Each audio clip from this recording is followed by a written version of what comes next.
అమ్మా అనే పిలుపులోనే ఎంతటి మాధుర్యం! శిశువుని కని స్త్రీ తల్లిగా గుర్తించబడుతుంది.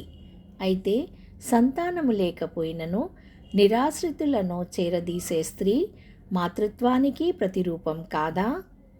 తోబుట్టువులకై లేక వృద్ధ తల్లిదండ్రికై కన్యగా మిగిలిపోయిన చిన్నది వారికి తల్లిలాంటిది కాదా? ఖచ్చితంగా తల్లే. జన్మనిచ్చేదే తల్లి కాదు. తల్లి తన మమకారంతో గుర్తించబడుతుంది. స్త్రీ యొక్క మాతృత్వం ఆమె గర్భంలో కాదు, హృదయంలో రూపొందుతుంది. నిస్వార్థంగా ప్రేమించేది, బాధ్యతలను నిర్వహించేది, ప్రయోజకులనుగా తీర్చిదిద్దేదే, దైవబాటలో నడిపించేదే నిజమైన తల్లి. పవిత్ర గ్రంథం బైబిల్లో కూడా ఇలాంటి తల్లులను చూడవచ్చు. అప్పటికీ సంతులేని శూనేమీయురాలు దైవజనుని గూర్చి తన హృదయాన్ని, ఇంటిని తెరిచింది. ఇది ఆ పట్టణస్థుల పట్ల, దైవజనుల పట్ల ఆమె చూపిన మమకారం.